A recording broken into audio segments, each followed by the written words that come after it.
Hello, hello. All right, we are going to be showcasing some of the projects that came out of the hackathon we hosted. What's up, Bakoi? You were not first, IX. Not even close. Let's see.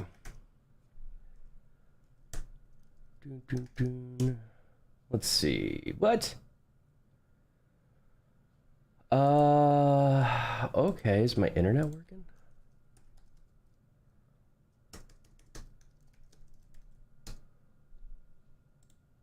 Just YouTube isn't for me. Let me try it again. All right, so let's put on some music and then we'll advertise it in Discord. Just a heads up, I am super tired. My ribs got way worse. A little bit harder to sleep last night. Let's see, music. All right, YouTube.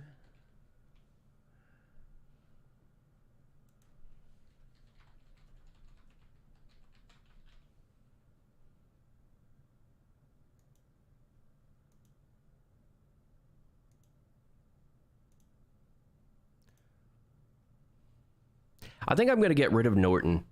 It's like 1,000 pop-ups. Just trying to... You're just opening up my... How did it even install that extension? No. Remove. Yo, Norton's so invasive. Get out of here. Alright, let's play this. And now my screen just went black. Okay, now I can see what the hell is happening. So many technical issues. Alright.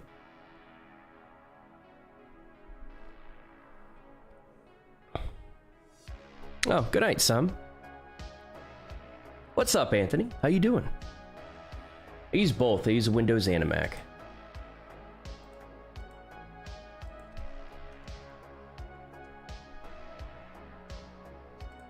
All right. Let me toss it in announcements. I'm gonna be a little bit slower today, just to give you a heads up. Live.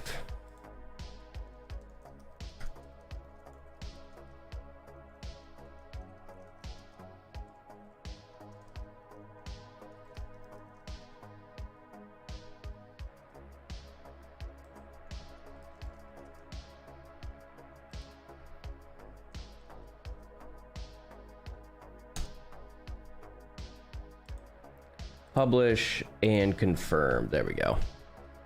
Hey, what's up, Jessa? How you doing?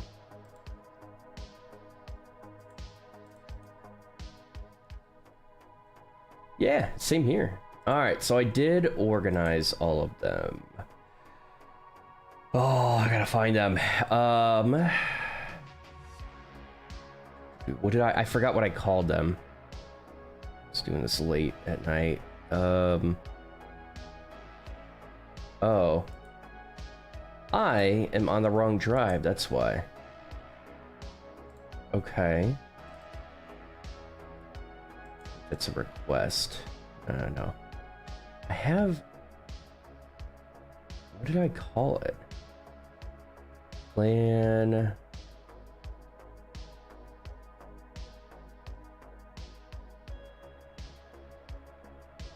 Yo!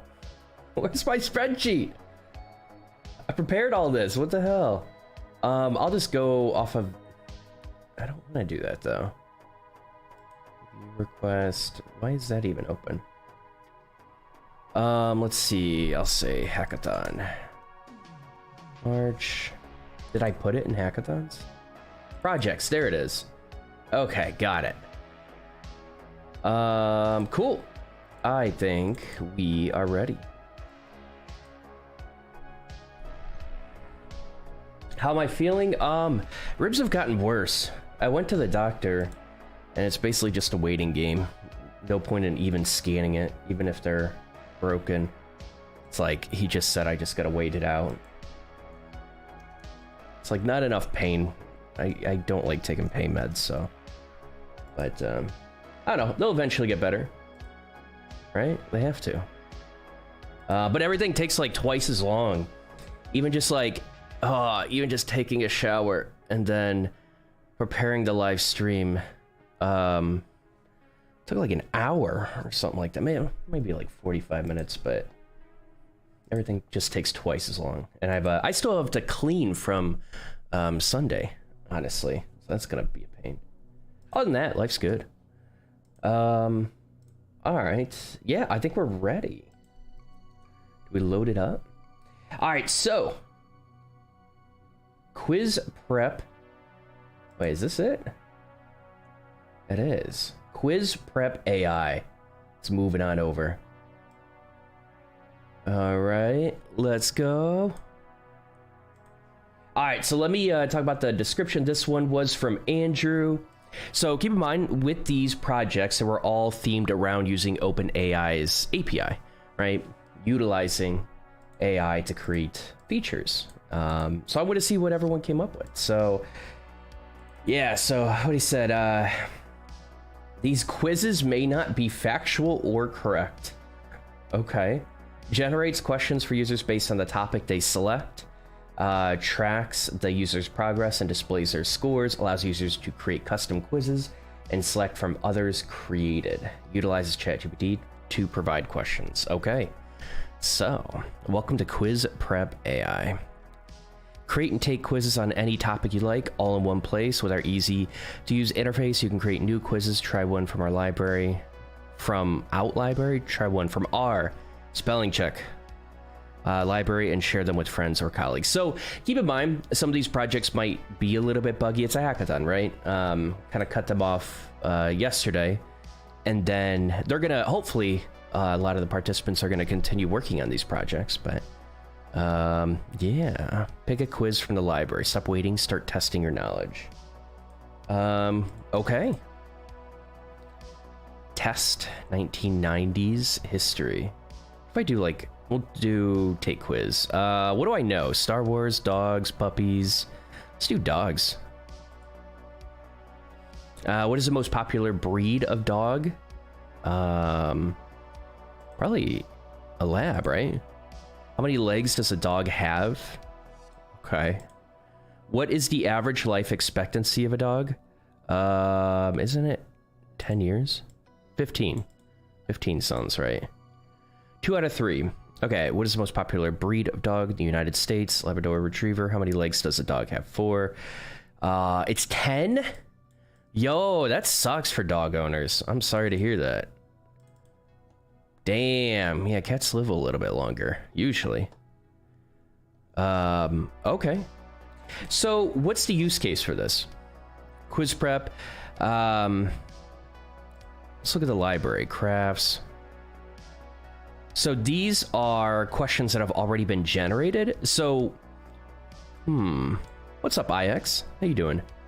Let's go to new quiz. Let's go topic. So I can just, interesting, select any topic. Web development. Bump this down to the bottom. Let's see, search answer. Okay. What is the most popular? You know what you should do? Provide like an option for them to select how many questions they want to receive, right? Do they want a short quiz or do they want a very long quiz? That's what I would do. What's the most popular program? Man, bumped it down. It's like hugging the top. Oh, I was trying to scroll up, but create a little bit more spacing between the header because the header looks pretty clean. What is the most popular programming language? Probably JavaScript. What is the purpose of HTML? To create a website, to provide content to a website, to style, provide a structure. I mean, they're all kind of true. Not this, but to provide content to a website. I mean, kind of, but it's probably structure, right? I don't like these questions. What is the purpose of CSS? To style a website, to provide structure, to create a website. Okay. To create a website. What?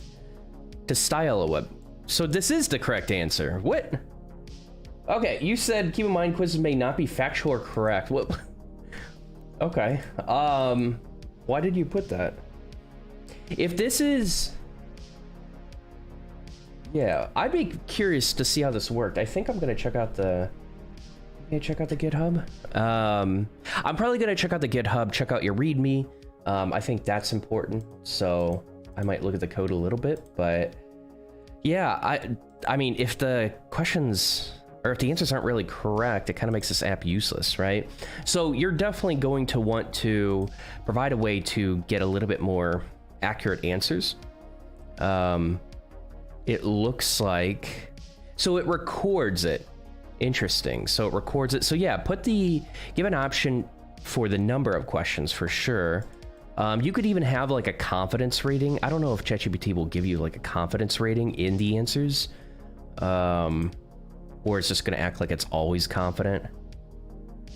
CSS cascading, create a website sheets. Yeah, apparently. What's up, Daniel? It's not good at facts or math. I think it's actually really good. It is inaccurate at times, but it's really good. What's up, Renee? How you doing? Okay. So, quiz prep AI. I like the landing page. Stop waiting, start testing your knowledge, pick a quiz from the library. That's pretty interesting. I like it. Yeah, I like, it's a really simple landing page. It's pretty clean. And then if I do pick a quiz from a library, I would, if you're gonna have a library like this, I think it'd be really good to have categories, right? Because just a giant list of all the quizzes ever generated, to scan that, it's gonna be a pain. You could include a search option, and then maybe in the search option they type it, it tries to match it, and if it doesn't, it provides an option to create a new quiz, right? And I would even take the, like when you have links up here, I would use an action word like create new quiz, right? Rather than just new quiz. Because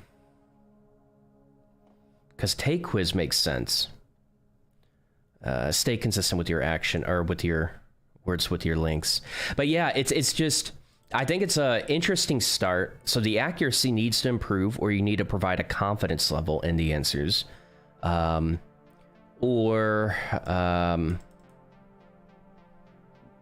Yeah, provide a number of questions that would be relevant. So you have to think about like the purpose. What is the purpose of this app?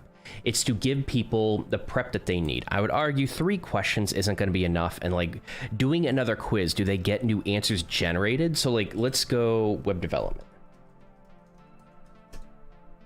One more time. Okay, so it just reordered the answers. But it's the same one. Yeah, it's the same one.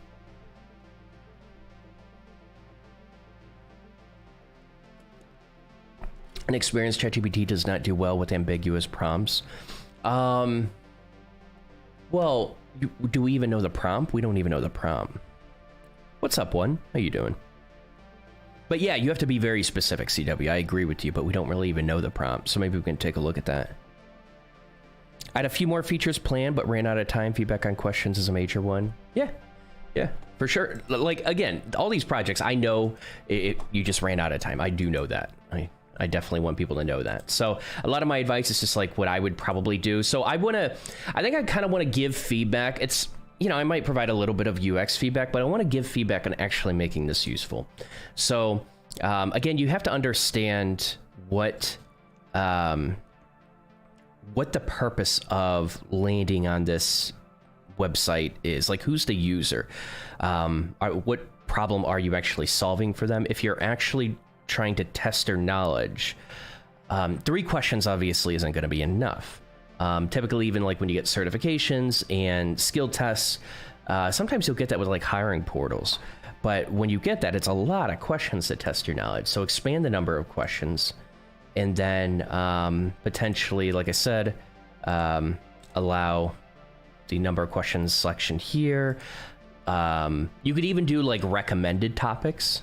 But I think like if someone's going to find this useful, they're probably going to just have their own topic. So I think it's interesting that you could just type it in, right? You're not actually selecting the topic, you're just typing in the topic. So that's interesting that you accommodate all of that, which is going to make it a little bit more difficult. And then, you know, having 2 tests with the same answers, just reordered, doesn't really make a lot of sense. So I'm curious, like, what has you stuck on those questions? Like, why does it repeat those questions? You know what I mean? But other than that, this could be really cool. You're literally providing prep for anything, right? And if you can get this to work, that's actually pretty useful. You can see it jumping around a little bit. I don't know what is causing this content to shift, but fix that. Like, the links should stay in the same place, no matter what page you're on. Can you look at the code? Yeah, we'll take a quick look at the code. Yeah, this is a really cool idea.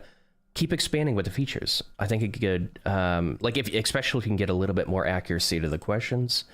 Maybe I just, like, I don't know, it's just an off chance where, I don't know, maybe I'm wrong. I just feel like CSS is for styling, you know what I mean? So I've never had ChatGPT be that inaccurate, so I'd be curious about what the prompt is. Made for a mini hackathon, hosted by Don the developer. It's hackathon hosted. ASP roadmap generate. Ooh, roadmap. Features. Okay, so fills that out. Getting started. Okay, good. So in your readmes, you always want to basically mention how to boot it up.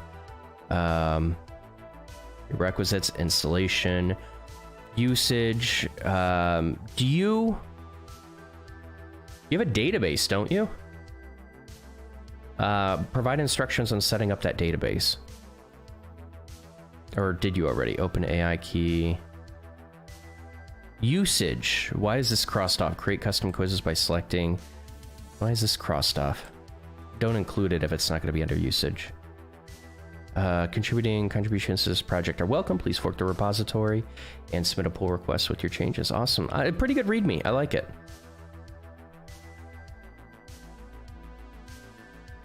It is an interesting, it definitely is an interesting project. And I think when he works on some of the other features, cleans up the UX a little bit, but like a lot of apps don't even have landing pages. Like a lot of people won't even spin up a landing page. That's powerful. It makes it look like a real functional app that's useful for people. So continue with that, in terms of like what features you build out, continue with the goal of trying to make this actually really useful for people. It's a cool idea. Model view controller. Do I really want to dig into this? Not really. If it's like, what framework did you even use? Hold on. README, JSON, app settings.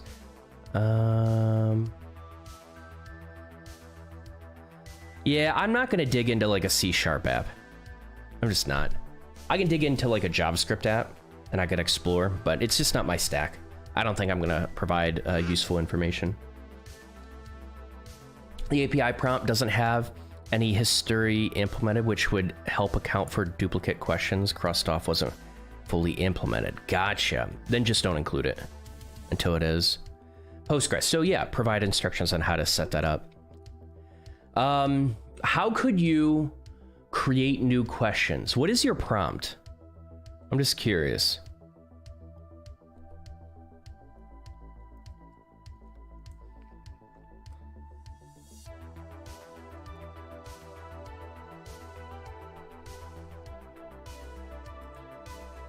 Oh no, it's probably gonna take you a while, but do I want to ask you to type out the whole prompt? I don't even know if you could. Where can I find your prompt? Tell me that.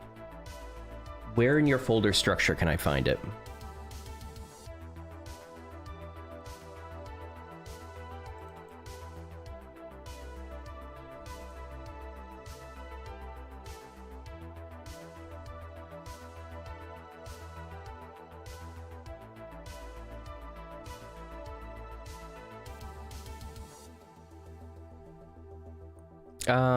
Yeah, I'm not gonna dig into it. Okay, well, let's get out of the GitHub. I guess we don't really have much to look at in there.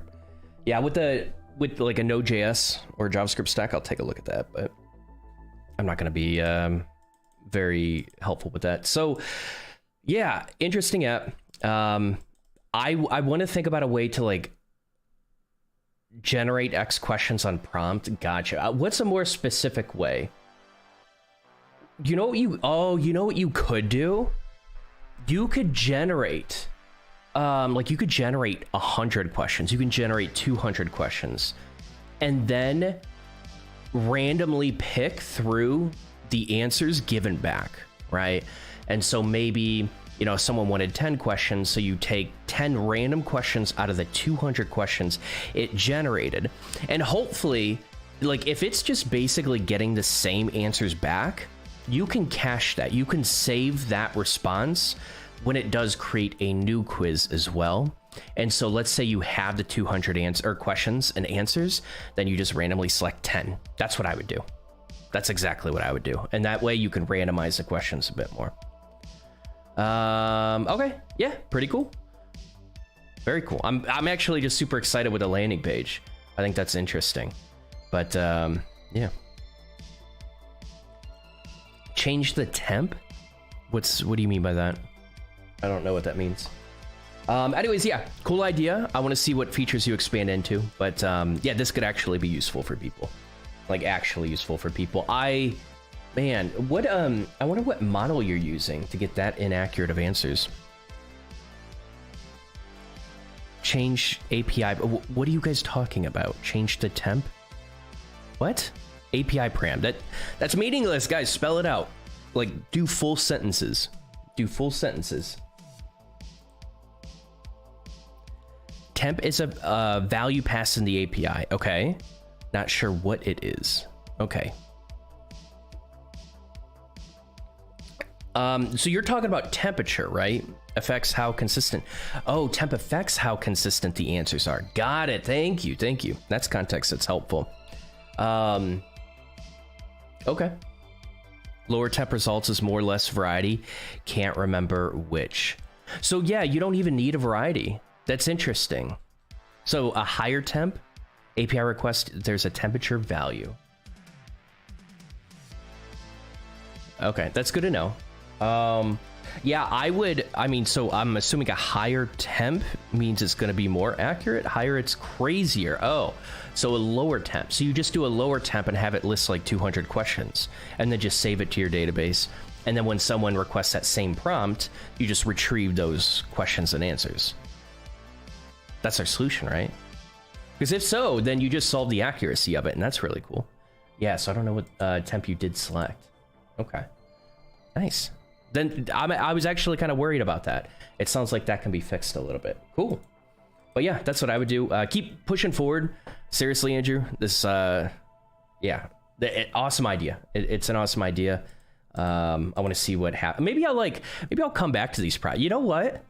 I think I'll revisit these projects in like a month. You won't know when I do, but I will have the expectation that you continued working on it a little bit to create something useful.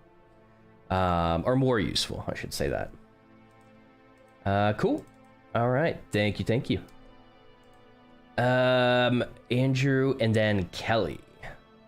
Let's go ahead and bring up Kelly's. Yo, Meal Mentor. Find your dream. Man, I like the scholar scheme. The landing pages for the previous project and this are pretty good. I hope everyone came up with a landing page. That'd be cool. Meal Mentor. Find your dream food with us. Please log in to find your next dish. Okay, demo. Yo, nice. Demo account. I like it. All right, let's go. Wait, what just happened? Okay, am I logged in? Yeah, okay, I'm logged in. That was a little jarring. Demo equals true. So view. So I am logged in though. No, I'm not logged in. You just have, okay. It's just in the URL. Interesting. Yeah, usually you're gonna have a demo account, but I think this works. But if you are going to, here's the jarring part about it. When you do demo, you're kind of logging a user in, but it's so abrupt. I think it takes a second for the user to realize they're logged in. I wonder if I would include like a little card that pops up like successfully logged in as demo user. And you could just do it like anytime someone hits this attribute.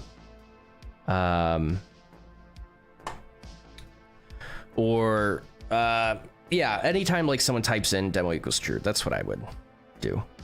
Okay, so you have a black. You could have like, you know what you should do?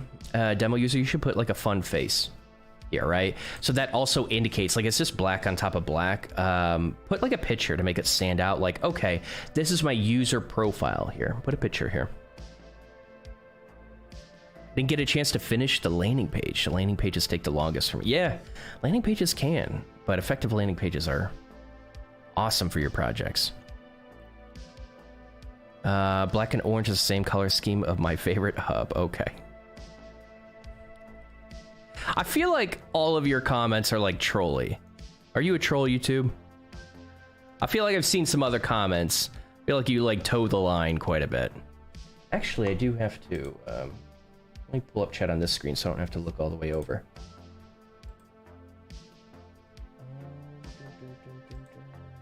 Like that comment itself wasn't that bad, but I'm just remembering some of your other comments. I feel like you're a bit of a troll. Let's see. Let's go live. Okay, there we go. I can see. Have an alert saying you're inactive on a demo account. Yeah, I think like not an alert box. That's gonna look very basic, but kind of just a little card that pops up and then maybe disappears. With all these professional looking projects, I feel like a kid with a crayon at a drawing contest with artists. I mean, like this is honestly, this is what developers should be striving for. Like you create a landing page, it's a useful app, it looks like a real product. Like this is fantastic. It actually is, like this is the type of project that you want to focus on building. So you want to invest time into your landing page. And if you're like back-end focused and you want to get a front end up, you like utilize a CSS library. If you're aiming for back-end positions, it's okay to use a CSS library. But I still think like if you're building a CRUD app and you're focused on a back-end project as an aspiring back-end developer, like still get a clean landing page up to be able to utilize your app. That's what I would do. But yeah, these are the types of projects that you want to showcase in your portfolio for sure. I can't with landing pages, always feel so lost. Yeah, it takes some learning. It does. It definitely, like you can, I think it's really important to understand your user, and a lot of people that are aspiring developers won't even take the time to do that.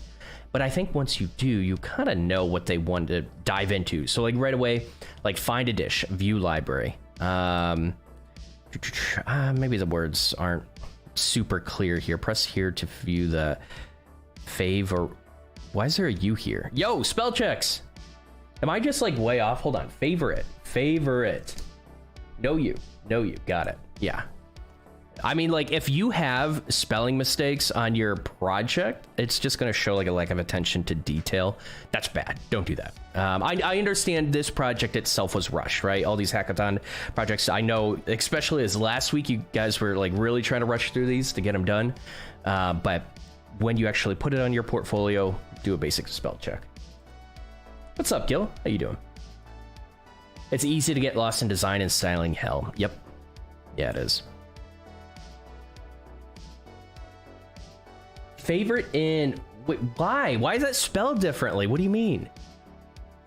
Seriously? Why is the same word in English spelled differently in two different countries? Is that a thing?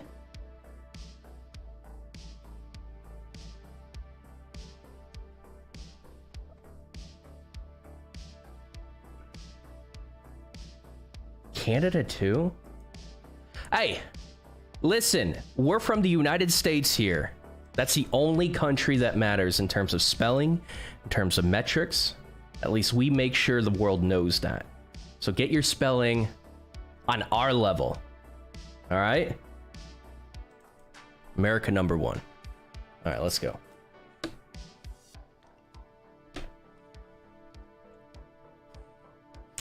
All right, find.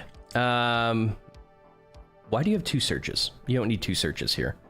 Enter a search query. America, that's right. Please enter a search query and select type of result. Wait, what? Hold on, let me read that again. Find a recipe, please enter a search query. What am I, so, okay, example burger. So I type in the meal. Please enter a meal, right? Say, please enter a meal and select the type of result. Menu items, type, like this just seems super ambiguous or just not very clear. Yeah, please enter a meal or what, like a food name? What do we call it? Please, like search query is just too generic. Find a recipe.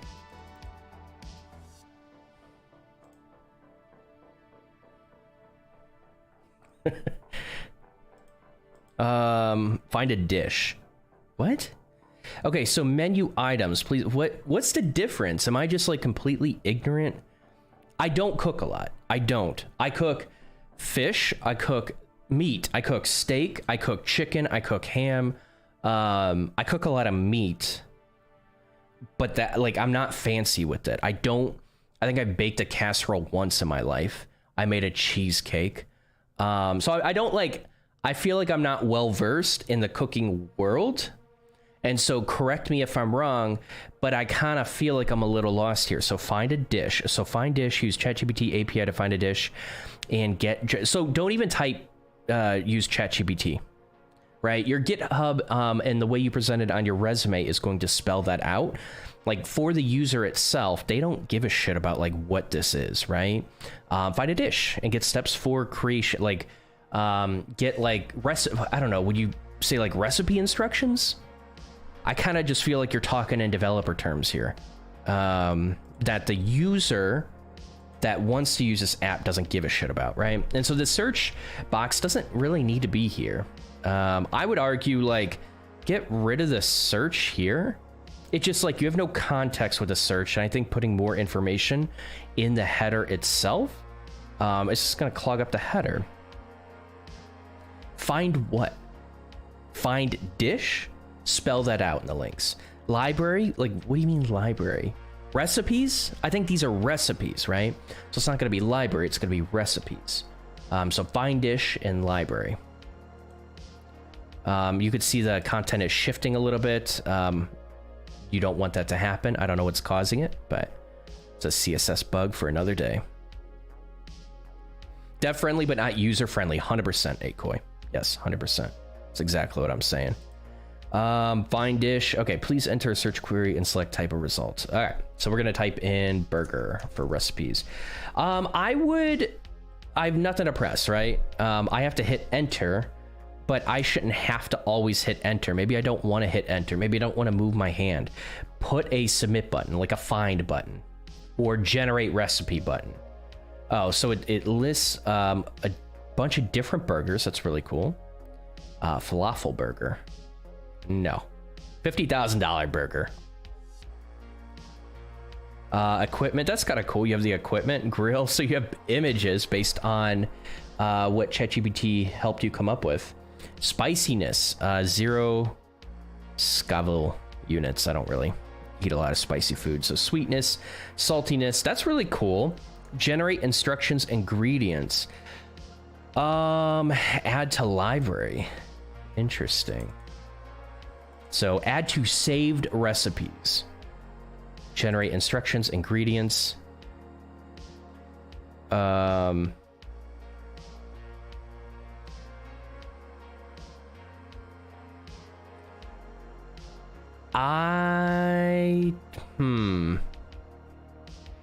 do I feel about that? First of all, this list itself, you're probably gonna have to parse whatever result you're getting from ChatGPT, and the list itself should be broken down into an actual list. This isn't that readable. Here it's somewhere. Yeah, I would break this down into an actual list, and I would argue you could probably on desktop put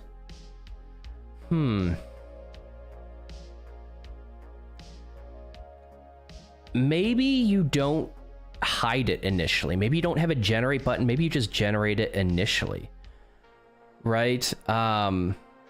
You got to think about the use case. Meal mentor. Find your dream food. Please start looking for dishes by selecting. So find dish and get steps for creation. So I think people are going to use this as like find a recipe. So your main feature, the main problem you're solving for someone is finding them the actual recipe, and you spell it out. And I think you're accurate with this. But then you type in burger, and then I get to select Little Italy burger. And then I don't even have those instructions generated. Why not? I think you should pre-generate these. This whole like trying to generate it word by word and going slowly, it just, I don't know, it feels like you're not respecting the user's time. Just have this generated. Honestly, ingredients, instructions, you could, like, you don't have to have this extended all the way out. If you actually create a real list in both of these on desktop, you can maybe toss like this to the right and this is underneath, or this to the right and this is underneath, right? I don't know how I like this white. I don't know. What do you guys think about this white rectangle of equipment? Do you think there should be images? When you go onto different recipe websites, should there be this component with a bunch of images of the equipment? Do people need these images?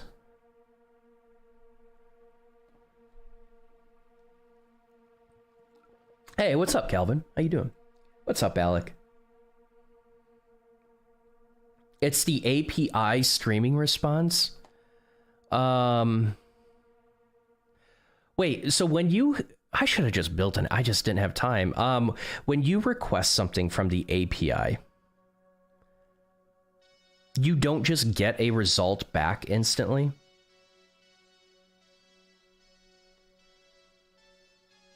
I'm assuming you just make a single request and you get your response back. What do you mean by streaming? Exactly.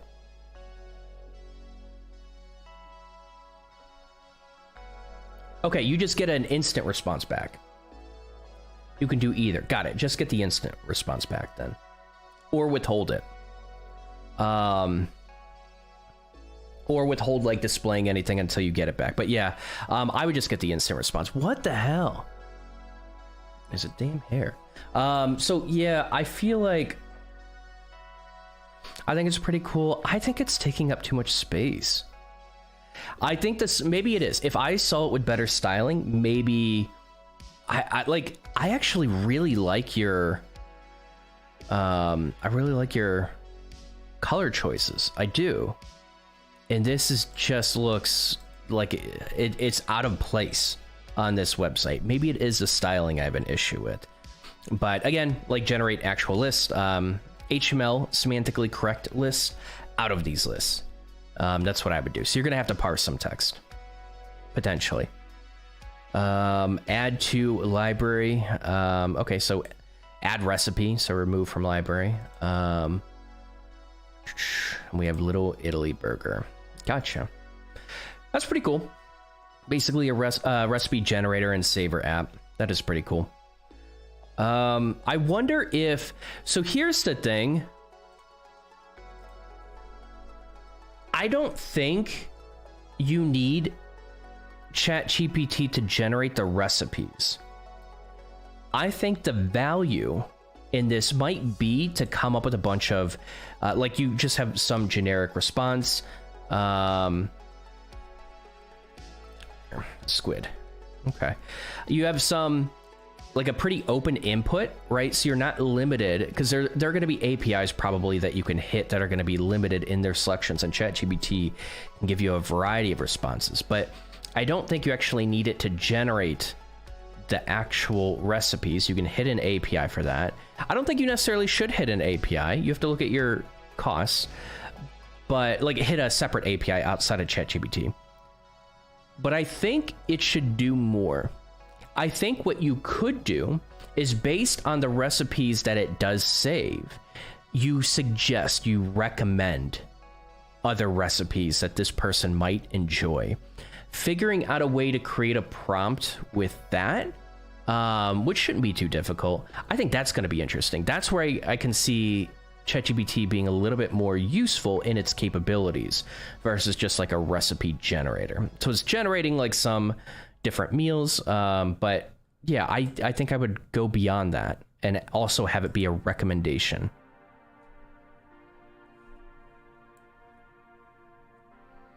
Seems like the equipment thing could be an optional thing, like you click on it, it expands, and then you see the images if you want, change the box to a different color and styles. Yeah, I don't, like, it could just be a list. I don't know. Parsing text is so difficult with ChatGPT with how different the results can be. Yeah, I can see that being difficult. That is true.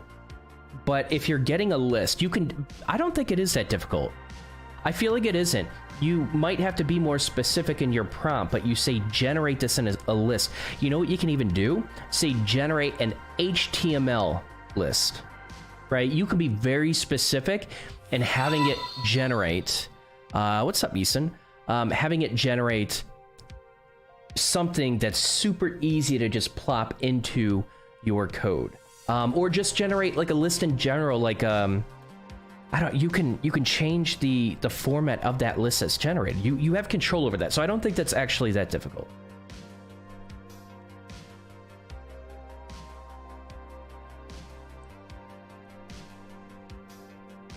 You artificially stream it piece by piece just because I found it to be good for you. If it's good for your app in UX, then it's good for that. I don't think it's good for this app. Just get this right away, display it right away, rather than shifting the content down. It's a frustrating experience when you have content that's shifting. If you can basically reserve space in the structure of your page and then have it do this and it actually makes sense, fine. But if you are shifting content like that, it's a bad UX experience.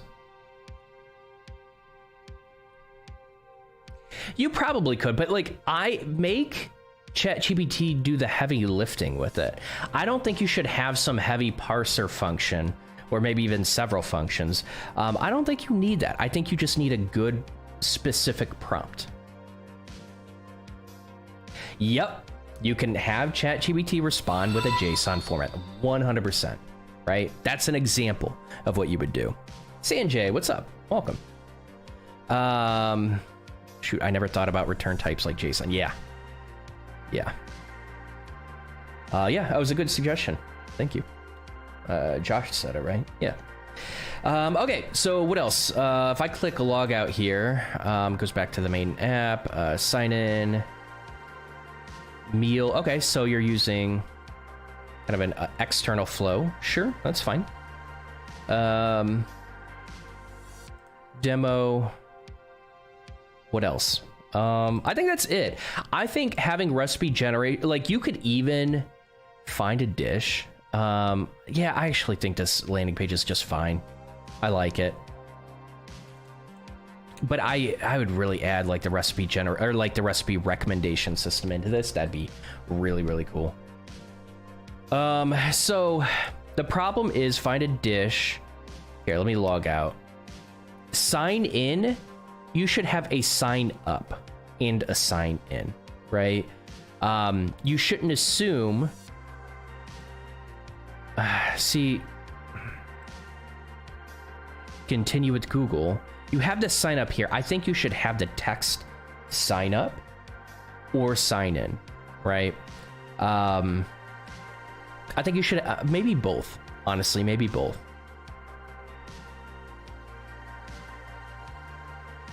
At the very least, this should say sign up. And then it's a little bit more consistent with other patterns on other websites. Wow, I don't think it needs to get that orange on that orange is terrible contrast. I don't think it needs to, what am I trying to say? I think a consistent pattern is having like a sign in up here and then a sign up on the landing page. Your landing page is actually small enough. I should, you know what? Fuck, I should be looking at mobile. I didn't do that. Do you have some, looks like this isn't even centered. I'm not really worried about the UX. So I'm gonna expect you to go through it. But usually with buttons like this, you'll probably expand them 100% with a little padding on the side. Maybe a little bit more, I don't know. Anyways, I don't really care about the UX. I'm not, or the mobile CSS and how you styled that. But anyways, I think this is a cool project. Yeah, we'll end it there. Interesting. I'm just curious if you have ideas of what features you plan on building out after this. That'd be cool to see.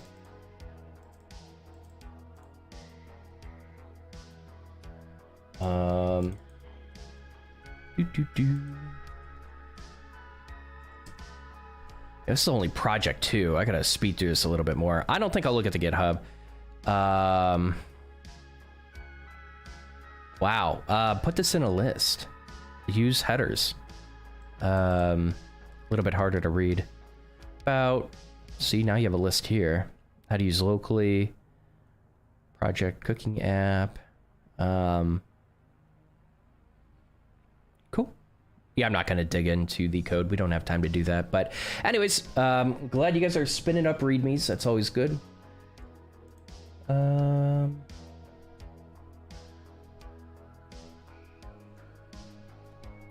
All right, let's go into InspireBot.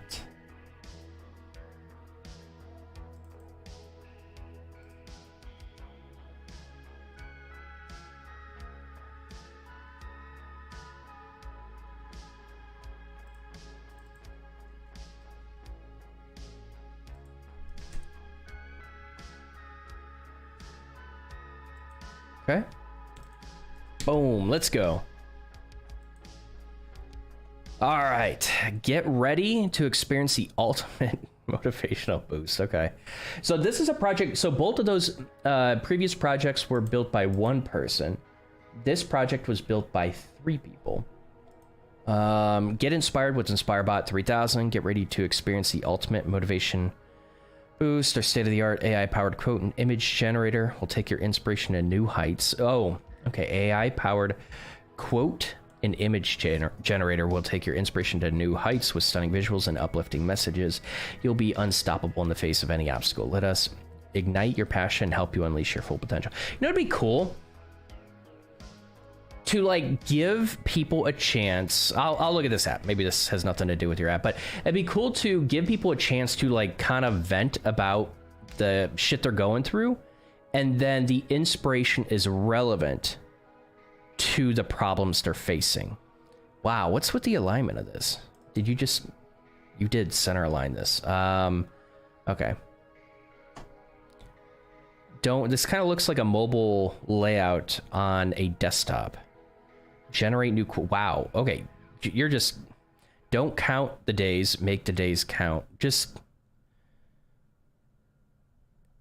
why, then you just have pictures. Okay, I feel like the power of this is going to come from the quotes mixed with the images. Why do you just have like random images here? DTD Hackathon. Our team of 3 developers participated in the recent AI-themed hackathon, where we created a motivational app using AI to generate motivational quotes. We utilize OpenAI's integration. This should be a blog post. Hey, it's me. What's up? Oh, why is that shifting? This should be a blog post. I want you to treat this app like it's an actual app that provides real value.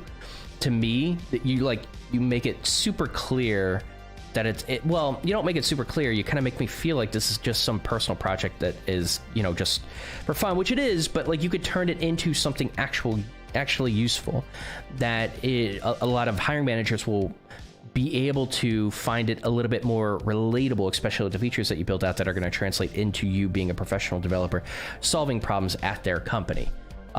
So this probably belongs in a blog post, not on your main website. I appreciate you know, putting this up, but I think it's actually going to hurt you. Get inspired with, yeah, this gradient. I would just choose a color that's gonna work with this. Light, dark. You could have like, I don't think I would try to do something unique here. I think a typical convention is just to put like a moon and a sun, and you could toss this in the right. Again, this is like a mobile layout. Like, dump this to the left, put the links on the right, be consistent about it, and then like have a light and dark mode. I think that is interesting, but just stay with that typical convention of just having a sun and a moon here. Don't let it, you don't need to fill up any more of the space with text like this. That's what I would do. Dark mode, of course, so. Dark mode was a last moment thing. Gotcha. I don't know why people include those. In my opinion, I think it's a waste of time. You could just spend that time building out other features, but if you had fun with it, I guess you had fun with it, but I don't think it's a very useful thing for a website. Joseph, Dan, wow, the contrast, it's like pink on pink. So I would, here, what's the color picker that I usually chose? Web, color, contrast. Is it Coolers? Is that what I used, or it's been a while?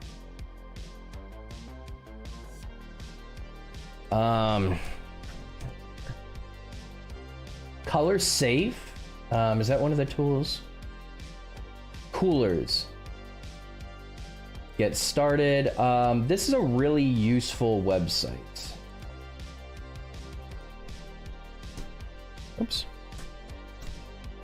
Color safe. Get started. And you can take a background color, just like this, and generate color palette, just like this. And you'll actually get your current, like, I guess it says ratio, but you'll get kind of like it'll make a bunch of recommendations for colors that actually have good contrast. And basically you kind of get a grading on how good the contrast actually is. You can see this is a bit weaker on this white background, but you just kind of go through these and like look at the colors that might look good to you and just select a specific shade that has a bit of a higher ratio. That's what I would do. You can even, oh yeah, filter by color. So I think that'll be super helpful for your project. Cool. We used coolers? I don't think it ever would have suggested this gradient.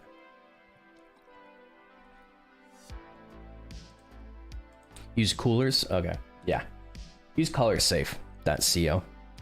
Anyways, yeah, so I don't know. I think keeping this simple. Learn more about the hackathon. Yeah, again, this belongs in a blog post. So this really feels like a group project, more like an actual useful app at this point. On your resumes, you're going to list this app. I don't know. You could have an about, I guess, but I would actually have like, honestly, I would have like a landing page. And maybe it has some text about what I think you're just being bold for the sake of being bold. I think, is bold overused here? I don't know. I don't think I want to make a bunch of design recommendations, but I think creating a landing page that kind of just has a picture for motivation, or I don't know, I'm trying to think of the use case for this. Inspired with InspireBot. I think you should, like, if I were to think about the content and how I would market this, I would think about the user that would actually need something like this, and it's just going to be someone having a bad day. And I think creating text that empathizes with that person feeling like shit and giving them a chance to talk about their day or like vent about it and provide like motivation and advice, maybe. I think that would be very useful. I'm just a little confused on what this app does when you just generate regular images and images with quotes. Generate new quote. Let's try it out. Get inspired. The InspireBot. Why do you still have this text? This is kind of like for the landing page, right? So this will... the will to succeed is important, but what's more important is the will to prepare. And then you have different images. I don't think they're useful. I want to know why these are useful. And then, okay, so wait, what just happened? InspireBot. Hold on. Go back to about. Oh, so generate. Okay, got it. I'm totally. Why is it doing that loading thing? Load here. Don't change the page. You made it seem like you took me to a new page. Generate new quote. Like you can have like a loading here. Maybe this, for example, maybe this image kind of like it grays out. It gets a little bit darker, and then you have like a loading wheel here, or some sort of loading thing. You could take this animation that you have here, and just like gray the image out and put that colorful rainbow here with the animation effect showing that it is loaded. I think that's cool. But yeah, I just don't think this section is needed. This belongs in a blog post. You can put like an about section that's separate and like, or contact, right? And here are the developers that worked on the project. That's fine. But yeah, I think the use case, if you're not going to go with the advice, you're not going to go with like, tell me how your day is going sort of thing, and I'm going to generate a quote, inspiration and advice or something like that, then I would try to package this together. So get inspired with InspireBot, get ready to experience the ultimate motivation. I'd have to think about how I want to word this, but I would toss this to the left, the pictures to the right, maybe. I don't know. And it generates the new image, generate new quote, and then you see the image change or something like that. I'd have to like really think about like how I want to structure this, but it just seems a little bit crowded, and then this feature is just adding noise to the page. It doesn't seem helpful. Those are my initial impressions with it. What do you guys think? I've been talking a lot. What do you guys think? Contrast with the dark side on that gradient is a little rough. I think it is. When it gets darker, especially. The carousel is selectable to customize the image. We had a canvas, but like the look of this better. Carousel is selectable to customize the image. There's no context to that whatsoever. Provide context. So this is relevant. So if I do generate new quote here, the order seems confusing. Wait, it just generated this. Is it even relevant? Do I... Oh. So it generated multiple ones? Wait. Okay, so that's confusing. How am I supposed to know that? The order's weird. Maybe it's not the order. I would, like, if you're gonna generate multiple images with quotes, just put it here. Just put one image, right? And have these buttons. I would argue you don't really want it to highlight this large. And hover over the image. I think that's, I don't know. That just feels weird. I don't know how else to describe it. But anyways, like, bring these buttons up here. Why do you have two separate things?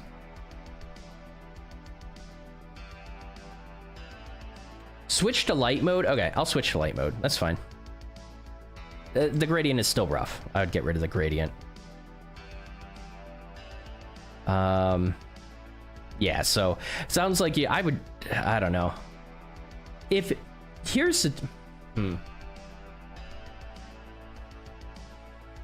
I almost think you should get rid of dark mode. Work on the design of the light mode first. Get rid of dark mode. That's what I would do. I think the dark mode it might kind of enable maybe it would enable like the depression someone's feeling or the sadness someone is feeling. And I think I think people are going to respond better to the white. I think they're going to feel better about looking at the content on the white. You gotta be careful with like dark themes. Dark themes can seem pretty cool and clean, and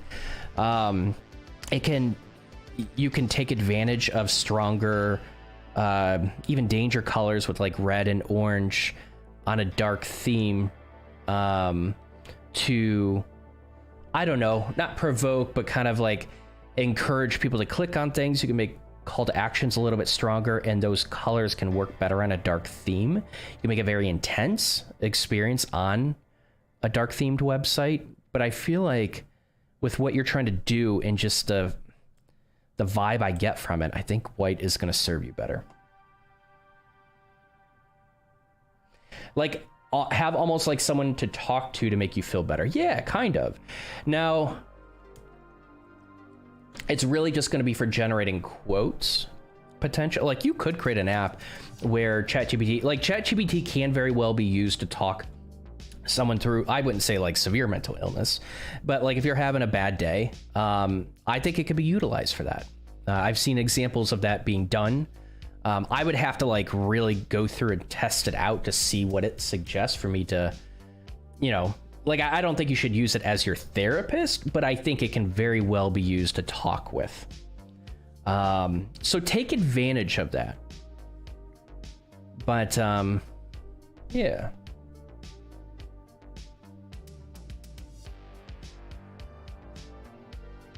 Images generated by Unsplash API. It searches the sport of the athlete who is being quoted. Gotcha. Searches the sport. Okay. Yeah, I don't think you need this section. I just don't. Never thought about the usefulness. We also want to let the user download the image in the future. Okay. Yeah, they could make it. What if they turned it into their wallpaper? That would be cool. So what's the resolution of the image? They could turn it into their wallpaper. What happens if you create like a mobile design, right? You create a mobile design with a quote. I don't know. I feel like that's going to be less useful, right? Or you do give them the basic image where they can use that as their mobile wallpaper. But I don't know. I would just stick with the quotes and try to make this like a wallpaper for desktop or something like that.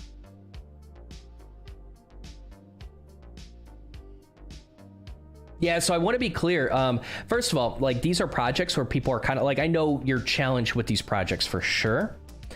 And, but when you're creating a portfolio project, I think it's really important to understand that you're going to create more valuable projects when they are useful. So usefulness should go into it before you even start coding. Think about what you can build that solves a real problem. And I think this can inspire people. But, you know, I made some recommendations to be able to do that. Maybe my recommendations actually are too heavy. Maybe it is just like an inspirational thing. And maybe what happens if you don't get an input from the user by the way of them typing something in? Maybe like they're feeling down. I don't want to type out a bunch of shit.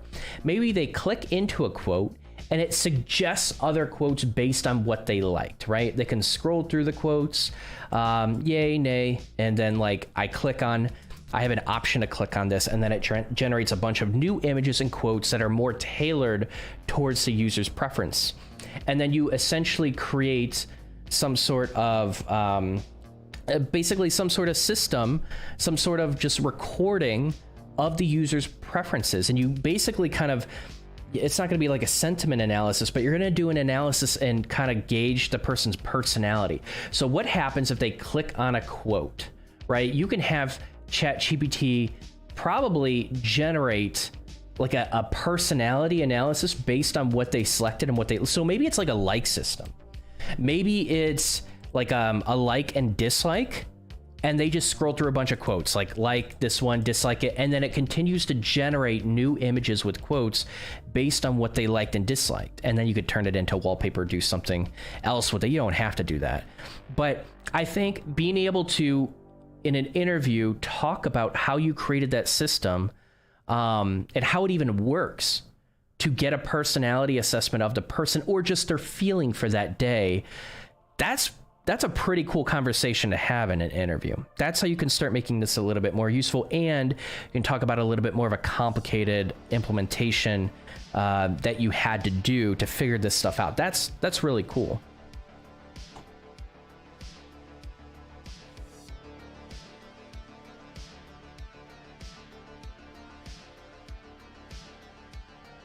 Of an Instagram post, that could work. Zachary, that could work. You can think about the use cases of where they would extract those images out. So maybe it's like you provide different resolutions of those images.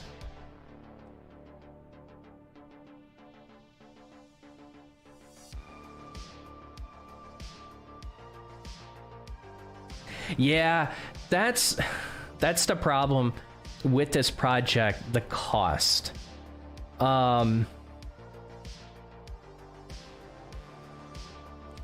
Here's what I would do. You don't have to push this app out. Honestly, you don't have to push this app out, but I would still think about these things in terms of building this app. I would think about these things in terms of like what it's going to look like when an employer actually views it and tries it out, right? You don't actually have to make this a usable app for people, like a bunch of people to just go on and raise your API cost. I would just think about these things in terms of like how to actually make it a useful application, because a lot of these personal projects, the goal, when I say you need to basically build a SaaS product, you need to build an app that's truly useful and provides value to people. I'm not saying you need to go out and find these users necessarily. I think that's an advantage, especially when you can put analytics of signups and usage on your app. That's huge. But you could just like it's still your project being useful towards a user and clearly identifying the problem that it's solving. That's a way more useful app than some Spotify clone, than some cat gallery, right? This, you're like, when you typically on average build out a useful SaaS product, or even just like a free software tool, like you're going to have to go through the thought process of actually implementing some of this that will probably have a higher chance of providing transferable experience into the professional position that's also building an actual app that's useful for people. So like treat it like you are building it for users, but just don't push it out publicly. That's what I would do. But yeah, the cost is a little bit tricky with this. In terms of the API cost,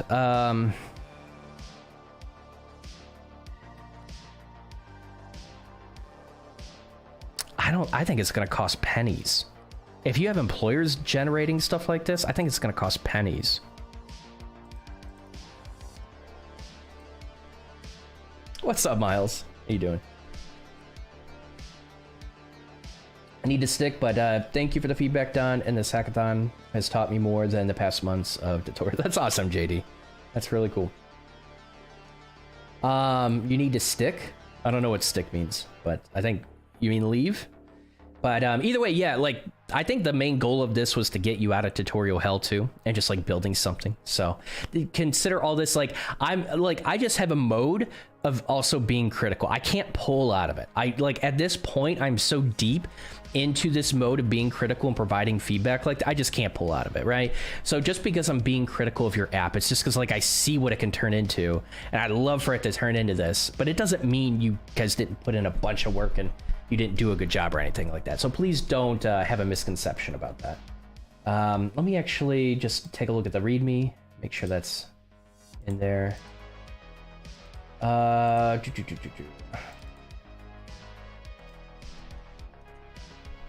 You were using React Invite for the first time. There's more learning for us. Okay. There it is. Okay. I want to look at a lot of commits. Cool. Take a peek at who committed quite a bit.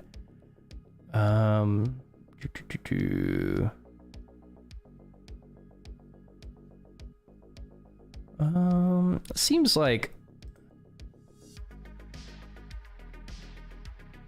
Okay, it's a bit of a mix. It's a bit of a mix.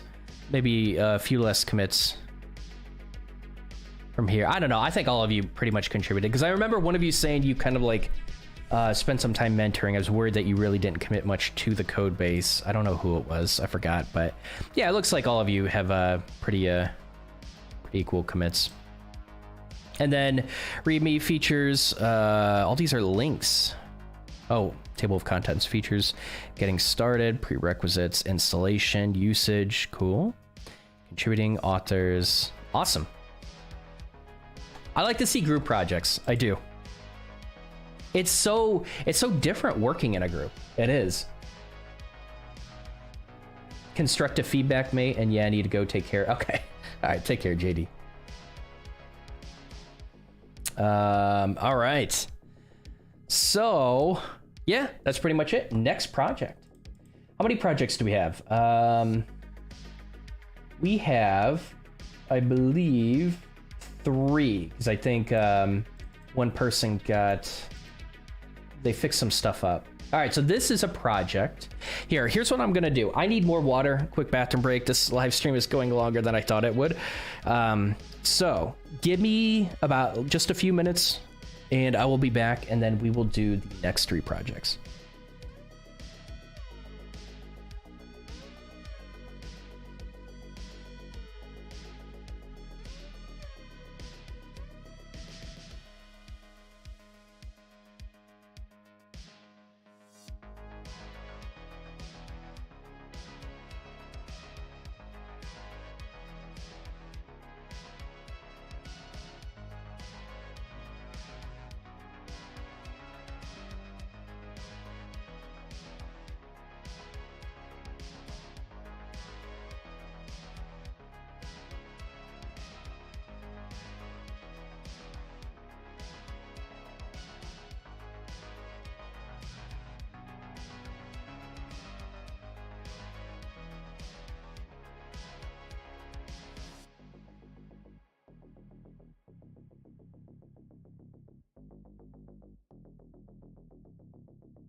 All right. Snack break. That's right, IX. Oh, man. I just put some Bengay on my ribs. Hoping that helps. I don't want to take ibuprofen until I eat. And I do intermittent fasting for the first 4 hours of the day, so... Oh, that's a ways away. I'm not working out today. There's no way. Okay. Let's see. Let's go on to the next one.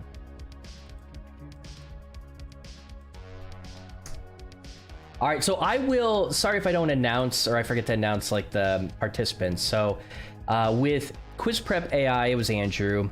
My meal mentor is Kelly.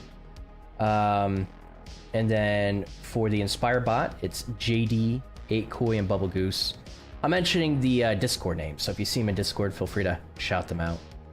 Let them know what you thought about their app. And then this is going to be Mad Lib Generator by Aziz Heng and Dylan.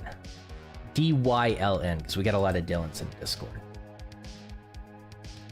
Gotta go feed my baby. All right, sounds good, Zachary. I need to like start matching YouTube names with Discord names. I thought about putting a requirement of like you had to have your YouTube account connected to your Discord, but I feel like people are gonna find my my Discord from different areas. I might even live stream on other platforms in the future, so I don't think that's a good idea. But I do like knowing who exactly I'm talking to, because it's hard to keep track. Let's go. Bring this up. All right, you ready? Mad Lib. I can't talk today. Mad Lib Generator. I'm Dylan in Discord. Okay, you are really? You are Dylan. See? That's the kind of information I need. All right. Oh, my ribs hurt so much. All right, I'm gonna stop bitching. I'm sorry. All right, so Ad Lib Generator. Generate an AI ad lib based on your prompt. Create an ad lib. Enter. Come on, Ton. Words. Use words. Enter a prompt to generate Mad Lib. A chicken fighting with my mother. All right, let's go. A goose that stole my cheese. Okay. All right, so what do we want for the adjective? How long is this? Oh, not too long. What do you guys want for an adjective? Mad Lib is copyrighted. It's ad lib. That's really? Mad Lib is copyrighted? That's so stupid. A raccoon. Oh, that would have been a good one. You know what? That's actually good. A raccoon. Raccoon that stole my Taco Bell.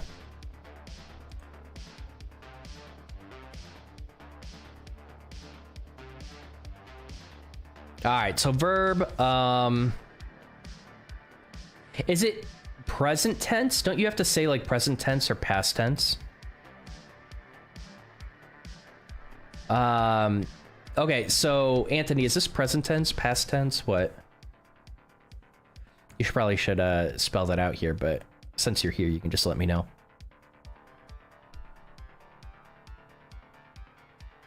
Yeah, is it like dance or danced? It usually tells you. Okay. Sometimes it doesn't. Why not? What? Okay. Well, that's probably should fix that. Noun. Okay, dance. Noun is cheese. Adjective. Present if not specified. Okay, Daniel, thank you. Maybe that is it. Okay, adjective. Blue. Noun. If you guys can come up with better ones than I can, let me know. I'd assume singular for noun if not specified. Okay. So, balloon. How do you spell balloon? Is it 2 L's? Balloon. Hairbrush. It's 2 words though, right? Hairbrush. Verb. Slap. Noun balloon. Okay. Thank you. All right, what else? Damn, that's a lot. Okay, noun 3. I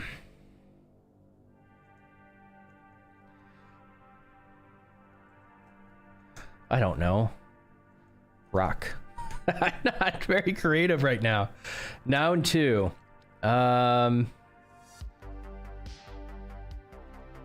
Rope. Verb. I don't know. Fart. Let's try to make it funny. Verb. Splash. Adjective. Verb scream. I like that. Adjective 2.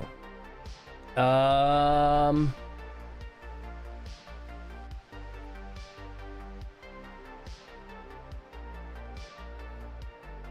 waiting for you guys to come up with that. All right, adjective 2. We'll say smelly. Cool. Great Mad Lib. Let's go. I was dancing. Okay, I was dancing at the cheese when I noticed a blue hairbrush lurking around. I thought it was strange, but I continued slaping. Did I? So, okay, that's kind of... yeah, that's a bit broken. Suddenly, I saw it take off with my balloon from Taco Bell. I chased after it, and it shouted, "Give me back my rock." But the rope had already taken a fart and was screaming away. I knew I wouldn't catch up, so I gave up and went home. I guess smelly raccoons really do like... Oh, looks a little broken. Like what? We'll save it.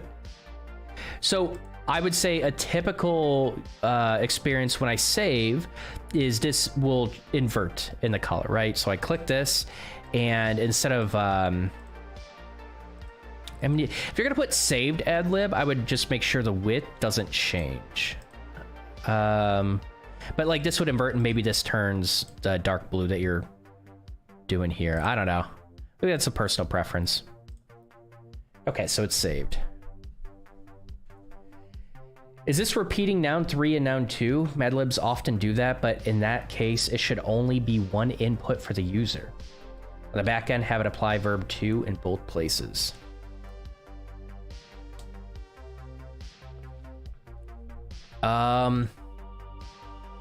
Noun 3 and noun 2. I don't even remember what I put, honestly.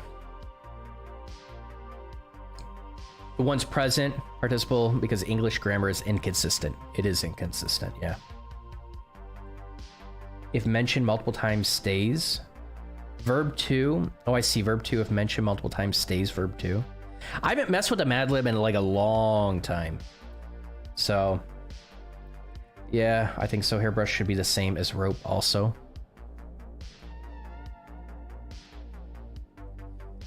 Actually, what are you guys talking about? The same, like, wait, are you saying like the same nouns are being reused or something like, or actually, hold on, let me read that again. I'm not processing it. Wait, noun 3 and noun 2, where are you seeing the same noun being used over and over? Balloon, rock, rope, fart. Where are you seeing it used over and over? Rather than having user enter the same one, just keep it on the back end. The entry fields, it says verb 2 for multiple fields. Oh. Random ad lib.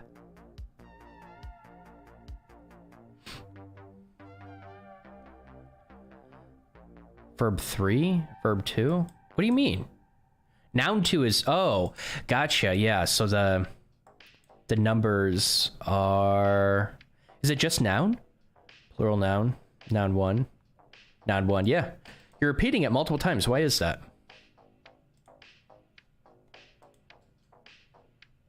I don't know. I don't really know Mad Libs. I haven't used one in a long ass time, so I assume whatever you guys are talking about in chat, it's probably good, a good recommendation. So I'd be curious why this is listed twice, this input. Yeah, good catch. Cool. Sounds good. All right, so I have saves, and okay, so I tried to refresh on saves, and this is the error that I've gotten. This is a bug. Yeah, that was a good spot, Daniel. Browse, same thing happens here. Yep, bug. You should have your router set up to be able to accommodate direct URLs like this. Where are you saving this to? Is there a database hooked up to it? It's a bug you need to fix. Okay. Clear saves. There's no way. How are you identifying the user with these saves? It's saved in local storage. Got it, got it, got it. Made with love. Okay, home. Feature ad libs. The magic wand, camping trip, go to ad lib. Body of water. Yeah, it's not really saying here. Well, did it say verb? A game. See, now you're being a little bit more descriptive than some generic. So does Mad Lib typically ask for a type of noun? Right? Like a game is, would a game be a proper noun? Or like a food, that's a type of, like it's a type of thing. This is more specific. Is this, I don't know, is this more typical of inputs with Mad Lib? Or do you sometimes get like noun and verb? And it's supposed to be more generic?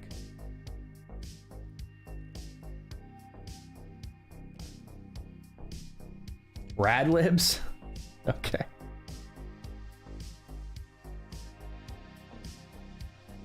Sometimes noun, sometimes food. Okay, got it.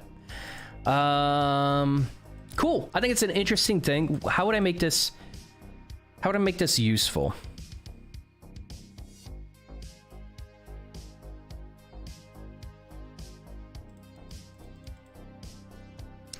It's basically a Mad Lib generator. Or an ad lib generator.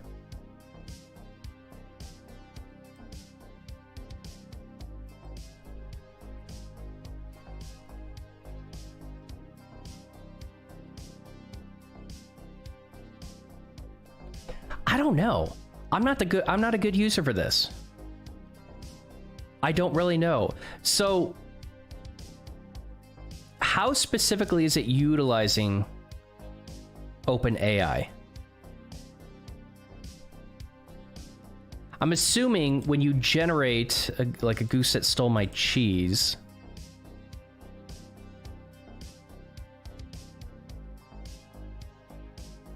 I think the spacing is a little inconsistent, right? You can focus on the UX. I'm not even going to look at mobile, but it's like hugging the bottom and has pretty good spacing at the top. I feel like, goose that stole my cheese. I think, like, do people share their Mad Libs? Do they share the result of them? Or do they just have fun doing them? Do you share it? Like, is this something you would share in, like, Slack at work?